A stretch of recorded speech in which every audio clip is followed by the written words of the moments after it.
Hello everyone. So the GS1 paper of UPSC Civil Services Main Examination 2024 are now available for us for the access, and I'll just quickly take you through a couple of art and culture questions because I recently completed ancient medieval course on my own platform Anjan Kalash IS. So even though that was not an art and culture portion, I could clearly show you that how the content was even relevant for the mains paper. There were 3 questions from the segment. So one is underline the changes in the field of society and economy from the Rig Vedic to the later Vedic. As you can see, the first question 10 marks. Okay. Now I'm showing you my notes. These are my notes for the lectures that I have taken. This is of the Vedic age, and in the Vedic age, if I just show you जो हमारा काम का content है, that's the only part that I'll show you. So I have demarcated the early Vedic and the later Vedic period and differentiated them on the basis of geographical area. Then I did on the basis of polity. Then I did on the basis of society. Now this is the question they have asked.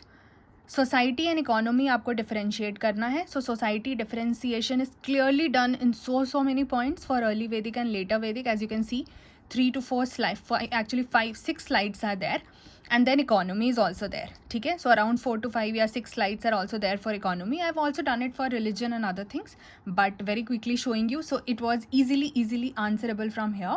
Moving on to the next question. Estimate the contribution of Pallavas of Kanchi for the development of art and literature of South India. Now this is a pure art and culture question, art and literature, and I took the course only for ancient medieval, but still we did discuss. As you can see here, we were discussing about different dynasties. So you can see South India में 2 prominent dynasties we have discussed, Pallavas of Kanchi and Pandyas of Madurai. So Pallavas of Kanchi का ये basic detail है, ठीक है, जो हमने करा है, and उसमें ही, so these are all about Pallavas of Kanchi, cultural significance, etc. And I did tell in the lecture itself that you just do the details of art and culture portion from this dynasty and it's going to be there.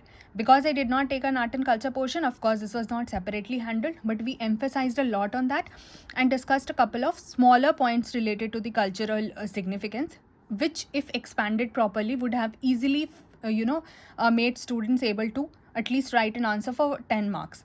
बाकी एक और question मैं आपको दिखाती हूँ जो I am just showing you the art and culture portion. So 11th number question.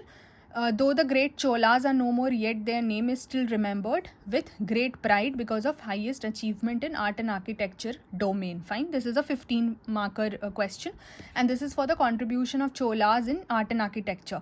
Again, this is a pure art and culture portion, but I discussed Cholas in detail in my course as well. Of course, we discussed the polity, the rulers, everything of Cholas, administration, and village administration, society, economy, everything. And in the end, I did discuss about art, although of course it needs to be expanded because this was an ancient medieval course. But as you can see, the images were also there on Chola art and architecture. So anybody even who would have gone just through these slides would have been at least able to write something on this point. So if this was a 15 marker, you would still have done decent justice to the question. So 3 questions from it, and I'm very happy to share that my ancient medieval course is already giving you the decent content for that. Regarding one more question, which is question 3 on Quit India movement, which is a modern history question, Indian history, but I did that when I was teaching on Unacademy, so it is in their notes. I mean, when I taught, so it is in those notes, and I cannot access the lecture on Unacademy now, my own lecture, so I do not have those screenshots because I used to write on the screen. So therefore there are no prior PDF available. So this question also I can proudly say that came from my course. And these geography questions like sea surface temperature, or you talk about this one. There was one more which I was just going to do in today's lecture of geography, Aurora Australis and Aurora Borealis. So these are the things that are going to be coming in my ongoing geography course anyways, because that's an ongoing course. Again, there are no prior slides available for that, but I can proudly say now, and I'm very happy to share that yes, the courses are now not just helpful for your prelims, but definitely extremely helpful for the mains.